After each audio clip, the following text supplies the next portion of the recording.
Welcome to The Explainer. Today, we're diving deep into Ryan Holiday's powerful book, Ego is the Enemy. We're going to unpack this timeless battle that, let's be honest, every single one of us fights, the one against our own worst opponent. And this quote from the physicist Richard Feynman just hits it perfectly, doesn't it? The first rule is you can't fool yourself, because you are the easiest person to fool. And the master of that little deception? Yeah, that's our ego. It's that voice inside that clouds our judgment and time again becomes our biggest obstacle. So, if we're going to fight this enemy, we first have to really get a handle on what it is. And look, this isn't about crushing your confidence or your ambition, not at all.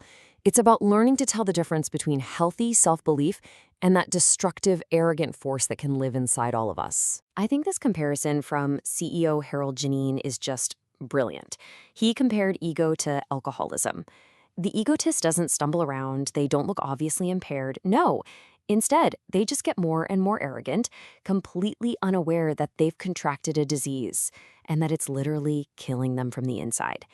That's what ego is. It's not confidence. It's a dangerous obsession with our own importance, a complete separation from reality. And when you're separated from reality like that, the consequences are, well, they're devastating. Your ego builds up these walls that keep other people out. It makes you totally deaf to feedback, right? You can't improve. It blinds you to real opportunities because you're living in your own little fantasy world. Plain and simple, it guarantees you stay stuck. Now, ego doesn't just attack us randomly. The book points out 3 really critical stages in our lives where it's most dangerous. And the very first battle, it starts right at the beginning, in that phase of aspiration, when we're just starting to dream big. Just look at this contrast. On one side, you've got talk. On the other, you've got work.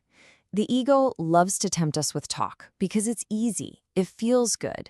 Upton Sinclair actually wrote a whole book about being governor before the election. He just acted it all out in his head, and he ended up losing interest in the real thing and got crushed. Compare that to General Sherman, who just quietly, unglamorously put in the work, studying maps as a young guy, work that would later let him win the war. This ancient piece of wisdom has never felt more true, has it? We live in an age of just endless chatter online. But real strength, real progress, that's found in quiet, focused work. The people who are actually getting things done are usually way too busy to be talking about it all the time. So if talking is cheap, how are you supposed to get ahead? Well, Holiday gives us this amazing counterintuitive idea he calls the canvas strategy. The idea is, instead of always trying to grab the spotlight for yourself, you find canvases for other people to paint on. You help them succeed. You clear the path for the people ahead of you. And let's be clear, this is not about being a doormat. It's actually a really smart strategic investment in yourself. When you make other people look good, when you help them, connect them, get obstacles out of their way, you're the one who's gaining incredible experience, building powerful relationships, and creating a path for yourself that your ego would have totally blocked. You know, all of this really boils down to one simple, crucial rule for anyone who has big goals. You have to always remain a student. The second your ego convinces you that you're already a master, that you know it all, that's the moment you stop growing. Okay, but what happens when all that hard work actually pays off? What happens when you win? Well, now we're entering the second battleground, success. And this is when ego can become a truly deadly poison, right at the moment we feel most invincible. The legendary basketball coach Pat Riley had a name for this. He called it the disease of me. It's what happens right after a team wins a championship. Suddenly, we becomes I. Players start thinking about their own stats, their own brand. The ego comes out, and those bonds that made them successful in the first place, they start to completely fall apart. And if you want to see a perfect case study of this disease in action, look no further than Howard Hughes. The man was brilliant, no doubt, a true innovator. But his ego drove every single decision. I mean, look at this timeline. Losing a fortune in the stock market before the Great Depression, sinking millions into a movie that almost bankrupted his father's company, the infamous Spruce Goose flying for a grand total of 1 mile, and then running an entire movie studio straight into the ground. It's a tragic story of how ego turns genius into just one catastrophe after another. For the polar opposite, you have General George C. Marshall. This is the man who was the architect of victory in World War II. Yet, he actively pushed back against his own promotions. He refused special ranks. And then, the big one, he gave away the command of D-Day, the single most glorious moment of the war, to his subordinate, Eisenhower. Why? Because he thought it was what was best for the mission. His own ego was a total afterthought. So success can be a poison. But what about the other side of the coin? Let's talk about that third battleground, failure. Because we all fail. It's inevitable.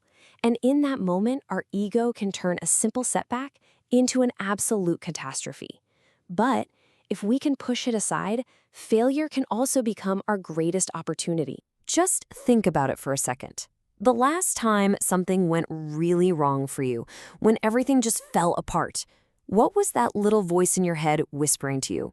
I bet it wasn't being very helpful, right? The ego's monologue is just pure poison. It's that voice that says, "See, I knew you weren't good enough," or "This is so unfair," or, my personal favorite, "This is totally someone else's fault." It's just looking for an excuse, a way out. It adds insult to injury every single time, and it makes sure we never, ever learn the lesson. This comparison just lays out the two paths so clearly. You have John DeLorean, his car company fails. What does he do?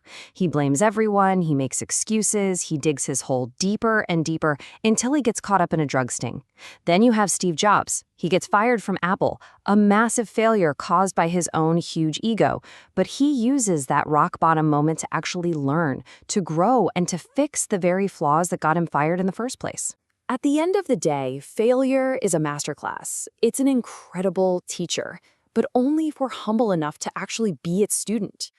Ego just slams that classroom door right in our face, and it basically guarantees that the next time we fall, it's going to hurt even more. So how do we win this war? How do we actually do this? Well, it's not a one-and-done kind of thing. It's not a single battle. It's a lifelong practice. A daily commitment to staying grounded, staying humble, and staying connected to what's real. I just love this little story. This Zen master, he gets it. He literally calls out to himself every single day. "Master, yes, sir.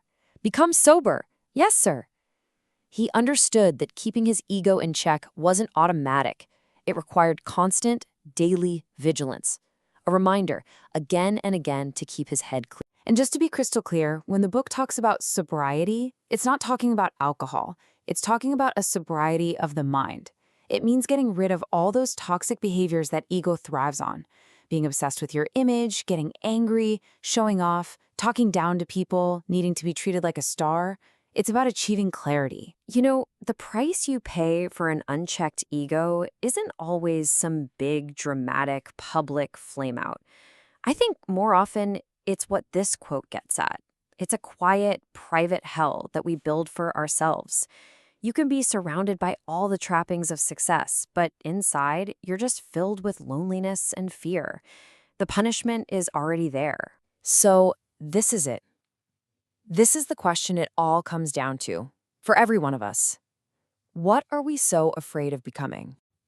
Because this whole battle against ego, it's really a battle for the kind of person we want to be. Are we going to build a life of purpose and connection and real resilience? Or are we going to let our ego build us a beautiful prison out of our own fears? The choice is ours, and we get to make it every single day.